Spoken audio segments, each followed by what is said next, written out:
Welcome to The Cold Truth, Cryo Cure's podcast where we speak with industry leaders to dispel myth from truth and help the world better understand the ever-changing cannabis landscape. And now, here are your hosts, Cryo Cure founders, Greg Baughman and Tracee McAfee. Hi, everybody. Welcome back to The Cold Truth. Today, we have a really special guest who's going to answer a lot of questions for us. He's well known in the industry. He's been around, and we're going to go ahead and pass it over to Ryan Douglas, who will introduce himself to you guys. Ryan? Hey, guys. Thanks for having me on. It's a pleasure to speak with you today. So my name is Ryan Douglas. I'm a cultivation consultant. And what I do basically is help cannabis companies to run more profitable cultivation sites. So what that involves is usually working with the owner or the CEO of a cannabis business, and we work together to ensure that their startup projects are a success, or we work to help optimize their existing operations already. Excellent. And you have a really interesting background that I was so intrigued with when I visited your website. I saw that you had some really interesting experience in Canada. Can you tell us about that? Absolutely. So for the last 5 years, I've worked as an independent consultant working on cannabis projects internationally. But before that, I was hired to launch cultivation for Canopy Growth Corporation. So back in 2013, they hired me before the company had a license. Once we were licensed, then I developed the initial production facility designs, hired the initial crew, acquired the genetics, established the protocols, and really helped Canopy launch what became the foundation of their cultivation program for the first 3 years of the company. That's incredible. I was so intrigued by that. I could only imagine the massive undertaking that was with the plans I'm sure they had for the growth that, that they were on and still are. What do you see as far as the state of the industry goes, like in Michigan, Washington? Do you think it's going to recover, or at what point do you see, is it just going to stop being a race to the bottom, do you think? That's a pertinent question, and I think it's on the top of every grower's mind. A few weeks ago, I presented at MJ BizCon, and part of my presentation was kind of an overview of the industry, a state of the industry. And what I did in particular was look at a couple of states that had medical cannabis programs for a couple of years and adult use programs for a couple of years, and just looked at the trends of these states. And so what we found really isn't much of a surprise to anyone, is that these more mature states have either flatlined or slightly decreased in overall sales. And so I think we'll continue, unfortunately, to see that kind of a trend. But I mean, I don't think it's going to fall off a cliff. It comes down to basic economic principles, right? It comes down to supply and demand. And so the excitement and a lot of the economic opportunity is in these new states that are either initiating medical programs for the first time or adult use programs for the first time. But naturally, once the cultivation capacity within that state ramps up, you've got a lot more producers, you have a lot more cannabis available. And so naturally the price goes down. So it's a benefit for the consumer, because now the consumer has a lot more options and the price is lower. But for business owners, it can definitely be anxiety inducing. Yes, so I don't think it's going to fall off a cliff, but I think we'll kind of come to a point where it kind of flatlines, and then naturally things come to an equilibrium where you're going to have some companies that simply go out of business, but that's not any different than any other industry, right? I mean, no one is promised, just because they get into the cannabis industry with a cultivation business, no one's promised anything, but you aren't in any other industry either.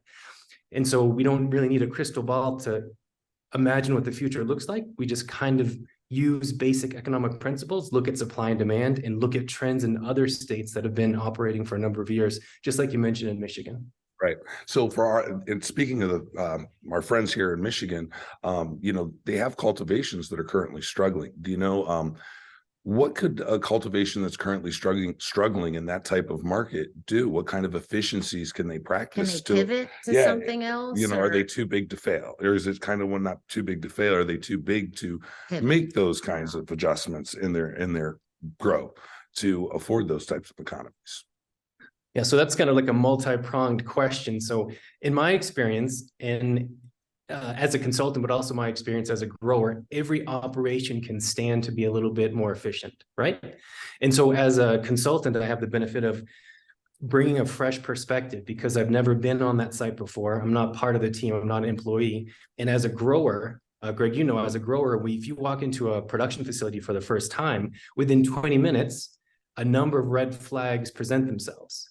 But if you're working in this facility, you know, 6 or 7 days a week, sometimes you're so focused on just getting to the next step that you never have a chance to step back or get a fresh perspective. And so part of your answer is that there's ways where, in my opinion, most operators can become more efficient. And so it might be incorporating what people are calling crop steering or data-driven growing, which is simply the use of a lot of sensors. And then when you combine that with software, it allows the grower to kind of collect data, analyze it, and then make decisions where they provide the plant only what it needs in terms of water or fertilizer or inputs. It gives it just what the plant needs, exactly when it needs it, and nothing more. And so on the one hand, you're growing the healthiest plants you can that are yielding as much as they can, but you're also lowering your operating expenses as low as they can go. So I think there's always room for improvement. And in my experience, honestly, a lot of growers, especially business owners, they don't really know what it costs them to produce a pound of cannabis. And so you can go to conferences or you can, you know, read stuff and you have an idea of what would be ideal and you kind of have an idea of what the industry standard is, but a lot of companies actually don't know what it costs them to grow. So in terms of improvement, one is being sure what it costs you to produce a pound of cannabis to sell wholesale for flower. And the second point would be to increase efficiencies through technology or different process improvements.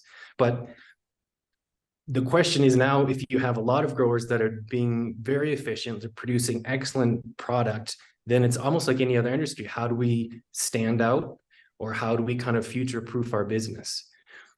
And so maybe one piece of advice I would give folks is to consider supplementing their revenue by not just selling flower. And so there's a number of ancillary businesses that are of tremendous benefit to growers, and in my opinion are in great demand, but there's very few suppliers. And so those are things like young plant producers, companies that simply outsource, that do the propagation for the grower. For instance, like a nursery, for instance, is that what you're saying? Like just, you know, focus on vegging plants for other growers with certain genetics? Exactly. So all they do is hold stock plants, they take cuttings and they send off the cuttings. So no vegetative growth, no flowering, no post-harvest, nothing. So one is to be a young plant supplier. Another is to provide tissue culture services. And maybe a third would be to provide these diagnostic lab services, because you know that there's a handful of viruses that infect cannabis and hemp. And as cannabis cultivation continues to expand in the US, we're going to have more diseases jumping from conventional crops to cannabis. And so, you know, the problems that growers have with a hop latent viroid, I mean, that came from, I mean, it's in the name where it came from, hops, right? And so you have a handful of other diseases attacking cannabis. In the next 5 or 10 years, we're going to have even more. So for growers, we know when our crop looks off, and we have a number of tools to fix issues, but in order to kind of determine how it is we're going to improve the crop, we need to know exactly what the cause is. And with these viruses, they look really funny. They have a number of different ways of manifesting themselves in the crop. And so having a diagnostic lab where you send a sample of your crop, if it's affected, or if you're just doing random tests, we really need these labs to be able to tell growers that, yes, a certain percentage of your crop is infected with this disease, or to the contrary, no, everything's very clean. So in terms of how do you future-proof your business in states where there's a lot of competition, I think offering these kind of services like young plant production, tissue culture services, or diagnostic lab services to help growers identify and fix disease problems in their crop. That's brilliant. That's one of the things I read in one of your articles that intrigued me a lot, because we see people struggling, and it's just nice to know that if they recognize, they can take those steps to change the direction or add on to what they're doing. I think that's great. What do you think the next big thing is coming into our industry then? To kind of jump off that a little bit. What do you think you see coming in big and strong as far as, is it processing? Is it a different way of cultivating? What are you seeing out there right now? So honestly, I think one of the biggest trends we're going to see probably in the next 3 to 5 years is the transition from indoor cultivation to greenhouse cultivation.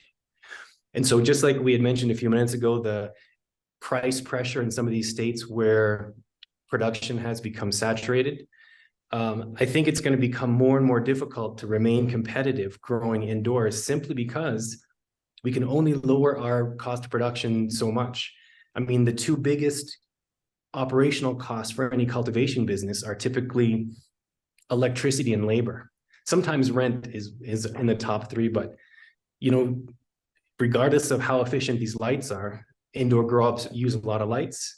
And so they're requiring a lot of HVAC and they're requiring a lot of dehumidification. So all this stuff runs on energy. And I think that even short of federal legalization of cannabis, which I think we all agree is kind of far off, short of that, I think we'll see some steps in that direction, right? We were hoping to see some sort of safe banking legislation this year. But after that, or in addition to that, a lot of people are assuming we'll be able to ship cannabis between states that contains THC. And so once that happens, indoor growers in the Northeast US, for example, are going to have to compete with greenhouse growers in the Southwest US. And so when you build a greenhouse in a place that's very conducive to growing cannabis, you can do so at a low cost of production. And if you have the right greenhouse and the right grower, you can maintain really good quality.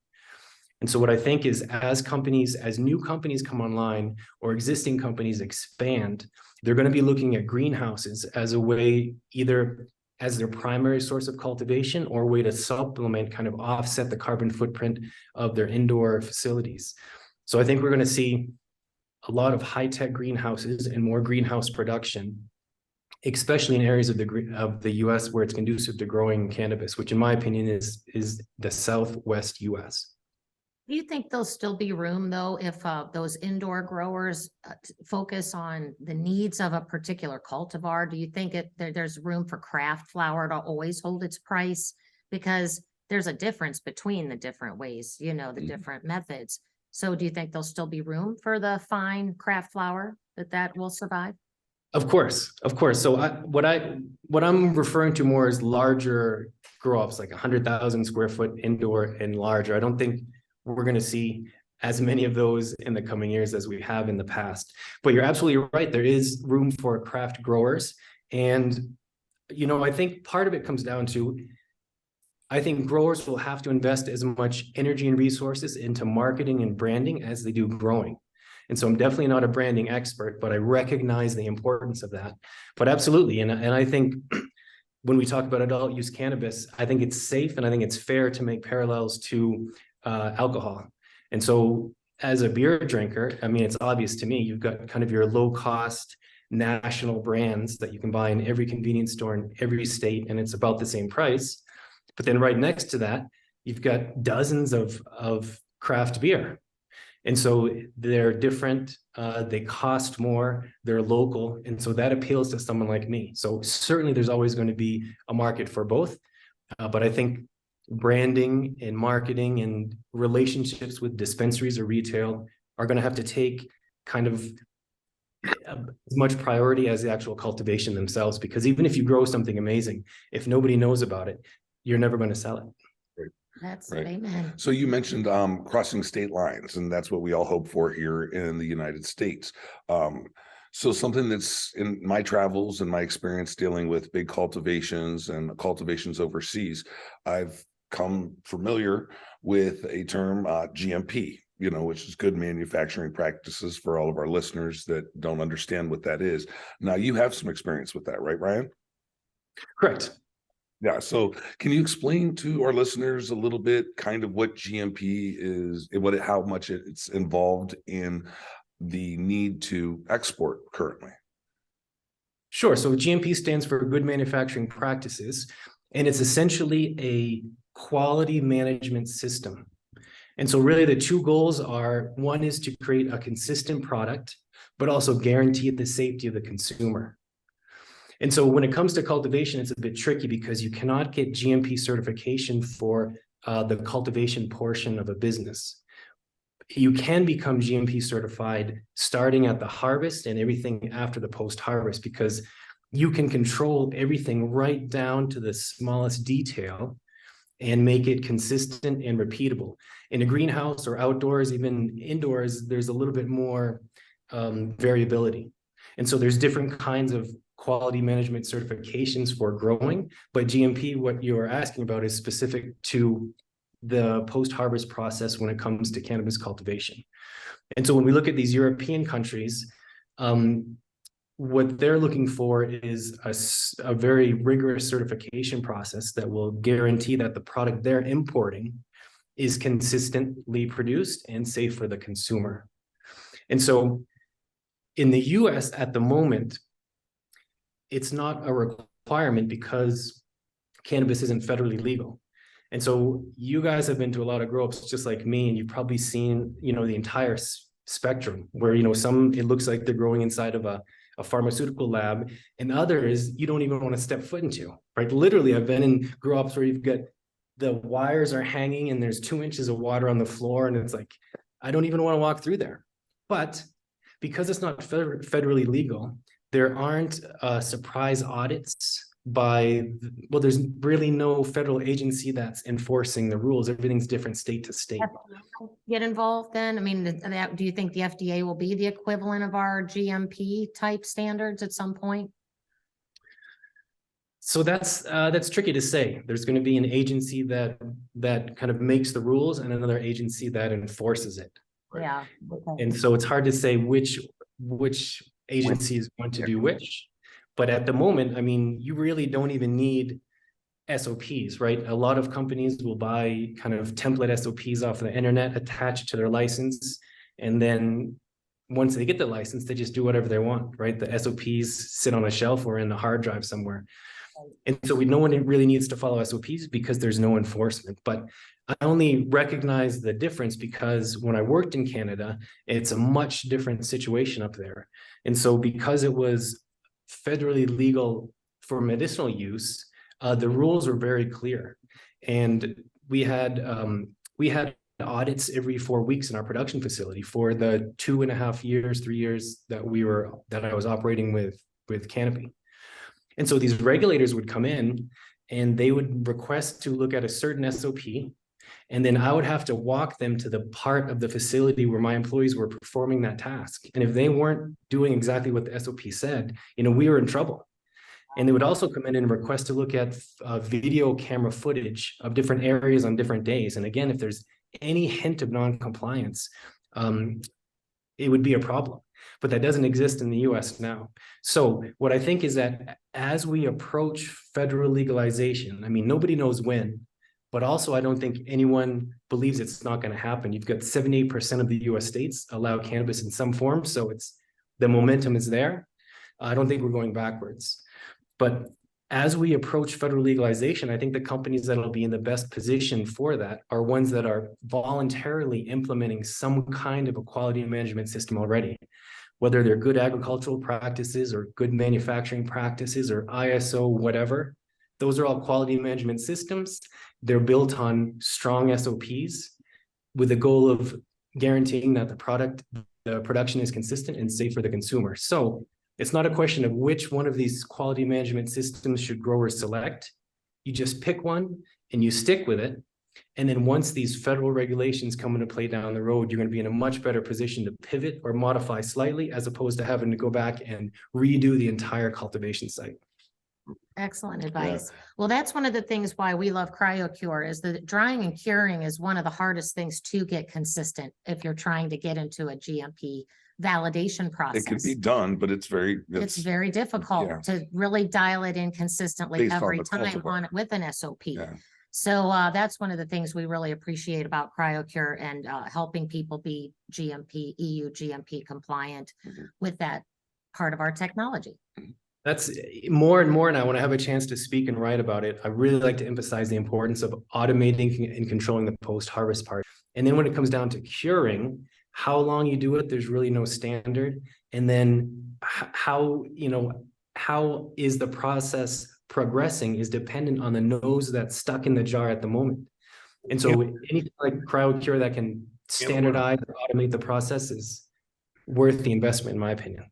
Absolutely. I believe so too. It is, I've talked to people who, working on GMP of traditional drying, and honestly, it boggled my mind of what the lengths that you have to go, create a drying room for each individual cultivar, have it exact, the exact temperature, the exact humidity, the exact timing, hope that it's the exact density, because like you said, you can't grow in a GMP compliant, because I don't know, is there anybody that's ever been able to get GMP certified on their cultivation side at all that you know of? Not to my knowledge, only good agricultural practices. So exactly. So that means that the consistency of their cultivars can vary depending upon what time of the year it is. I mean, even indoor cultivars, I've seen varieties change with the time of the year, and I've kept everything consistent, inside the room as a grower. So to have that type of drying room to where you can consistently guarantee that, okay, that's going to be at this moisture content, it's going to be ready in 7 days, maybe in the wintertime when it's drier, but what about in the summertime when it's more humid? It might take 10 days. So, to be out of compliance with those SOPs in that GMP type of setting is scary. So I do see Cryo Cure as a way to kind of get around that and validate different drying times with different cultivars and get it within and be consistent within that window of consistency. So, that is one of the things. So yeah, that GMP thing, thank you very much for letting your listeners know, because I don't think they don't understand. Yeah, they're going to have to start practicing, one, efficiencies, and two, getting ready for if it does become federally legal, if you want to expand or if you want to move state to state, you're going to have these type of oversights and these types of compliance that you're going to have to adhere to.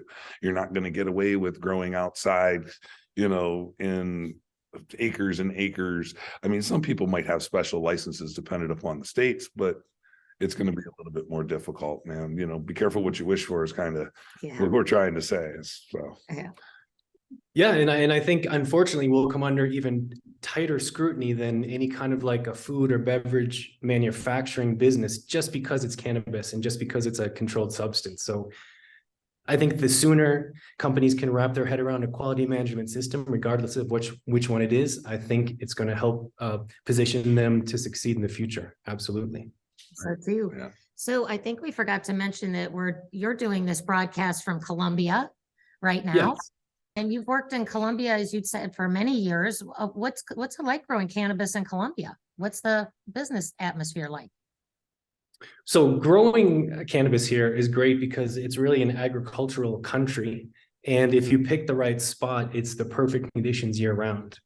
And so the business interests initially around 2016, 17, 18, the goal here was for these international cannabis companies to set up shop in Colombia to be able to grow on a large scale at a low cost of production, extract the active ingredient, and then export it to other countries.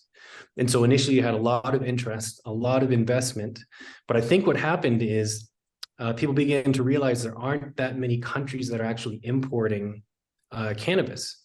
And so you've got a ton of licenses here in Colombia. Only a handful are actually scaled up and operating on a large scale, but I think even they are having trouble finding clients for what it is they're growing. So I don't think any company down here is maxed out and selling everything they grow. Sounds like a horrible nightmare. Yeah, I read to like build it and no one comes. I read an article about, I think it was of all things on like Blacklist on Instagram, where they talked about the efficiencies and how certain cultivators brag about, the price per pound or price per gram. And from what I heard is Colombia is the cheapest to produce. They said, I think it was 6 cents a gram, if I remember right, but it was just like ridiculously cheap. And so, when the walls do come down, and we'll have those type of people to compete with, here in the States. So it's like, it's scary. Does that sound accurate to you, what I just said? Yeah, so that would apply more to outdoor growing. Even the greenhouses here are pretty rudimentary. It's basically bamboo frames and plastic. So they're not climate controlled at all. It just keeps rain off of the crop. But if it's raining outdoors, it's almost 100% humidity indoors. And so one of the trade-offs to growing so inexpensively is the lack of control. And so that's why I think the opportunity is in the extraction or the isolation of the active ingredient and in the exportation. So I think you're right, because it'll be impossible to grow, or let's just say THC isolate. I think it'll be impossible to do that less expensive in the US than to simply have it done in South America and import it into the US. Right. Once we're allowed to do so federally. But what I don't see is, container loads of cannabis flower from Colombia entering the US and competing with the market there. So Right. what I think will be interesting is, in a dispensary that offers 30 different varieties, or, for MJ BizCon, I was at Planet 13, you get 3,000 options, right, of flower to buy. And so what I could see is something, one of these landrace strains that kind of have the name recognition from Colombia being one of the options in a dispensary.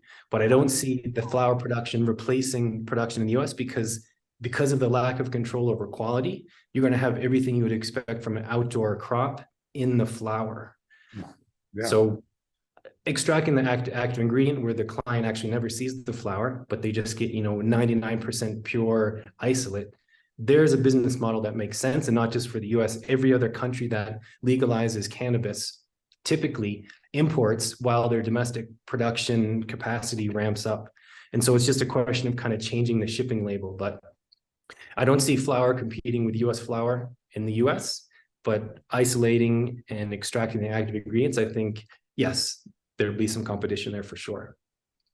Well, while you were in Colombia, you were there during COVID. So you were very productive because you wrote this incredible book there, right? This is Ryan's book, From Seed to Success. And to me, it's like a Bible for anybody that's thinking of getting into cannabis cultivation.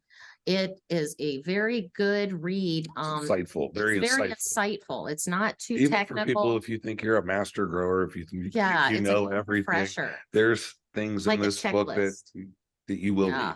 It's excellent, Ryan. Thank you. Do you just wanted to give you a nice plug on your book. We keep copies here for any of our guests that come, and I keep having to order them from Ryan because they go very quickly. This is our copy. You can have it. And no one can have this one. But it is a great reference just to thumb through even after you've read it once, just to keep yourself in check. Because like Ryan said, when you're in the thicket of the weeds, it's so easy to oversee the obvious. And that happens to me in marketing and advertising. I can miss a typo 50 times, but someone looks at it and finds it right away. This book is a great reminder of how to keep your business on track and motivate your team as well. And do you have any other books on the realm? Hopefully you won't get shut in for the next one, but what's next? I was thinking of writing one about optimizing grow ops, because I think really 2023 is going to be the year of optimization for a lot of the reasons we just discussed here. So I think the most successful businesses are going to be the ones that are most efficient and can really dial in their operations. So I think a lot of growers are still kind of operating kind of like in the olden days, where regardless of how inefficient you were, you still made money. And so I think those days are quickly coming to an end, and the most successful businesses will be the ones that operate most efficiently. So since that book is about launching a business, I thought it would make sense. Maybe the second one would be about operating and optimizing existing operations.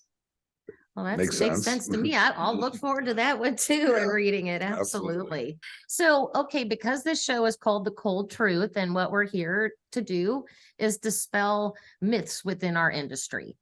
What do you see as the number one thing that either people do wrong or is the biggest misinformation that's out there that you'd like to share with our listeners? Probably the biggest myth, I think, is that cannabis is totally different than any other crop out there.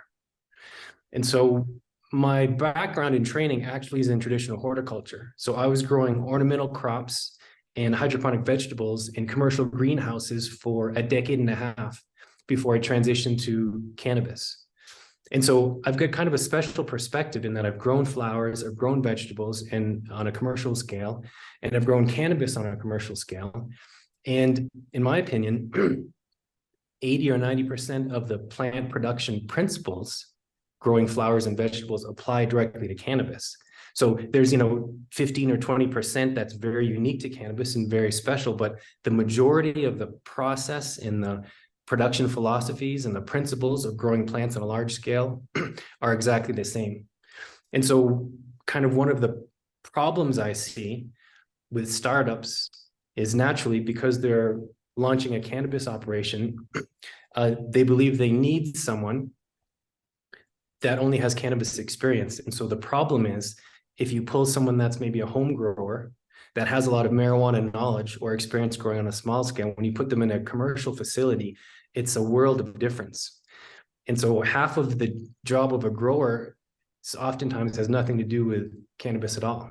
It has to do with managing facilities and production plans and people, which is extremely challenging. Yeah. And so I think the biggest myth is sometimes when you have maybe growers from the legacy market or illicit market, and they won't listen to someone like myself that comes from conventional horticulture because they believe they're just two different worlds, cannabis and then everything else. And that's simply not the case. So a lot of clients I've had hired home growers, and their production program actually implodes before they can even sell a gram of cannabis for exactly the reasons I just mentioned. That learning curve was unexpected and turned out being pretty expensive. And so that's not the case with every grower, but oftentimes if you pull a commercial grower from a conventional horticulture and you pair them with a subject matter expert or a consultant for a short period of time, kind of bring them up to speed on cannabis, you know, the best growers are trained to learn how to grow new crops quickly. And so switching from hydroponic vegetables or flowers to cannabis isn't that much of a leap because there's so much that is similar. So I think one of the biggest myths is that growing cannabis and growing everything else is totally different. But in my opinion, we can actually benefit from decades of research and conventional plant production practices and apply them to cannabis to run more efficient businesses. Well, that's very fascinating. Makes sense to me. Yep, absolutely. I agree. Well, great. Anything else that you wanted to add, Greg, or ask Ryan? No, that's pretty much it. You know, I mean, if you need to ask him anything else, you could pretty much find the answer. And Ryan's really accessible too. That was one of the great things. I just reached out to Ryan randomly. I was really impressed with his work and wanted to meet up with him and introduce our technology to him. And he was so great at responding. It's Ryan Douglas Cultivation. Ryan, is your website? DouglasCultivation.com. DouglasCultivation.com. Be sure to check out his site and pick up his book like we mentioned. Be sure to catch us on future episodes. We've got some really fantastic guests lined up. And Ryan, thank you for joining us. I was so delighted to always spend quality time with you. And thank you for my pleasure. You do for our industry. We really appreciate you. Yeah, thanks for having me on. You have been listening to The Cold Truth, where we explore and break the myths that surround the cannabis plant and ever-changing industry. A special thank you to our guests for their expertise. Have myths you're able to dispel? Join us as a guest, or let us know what topics you would like to learn more about by contacting us at info@cryocure.com. Thank you for listening, and see you on our next episode.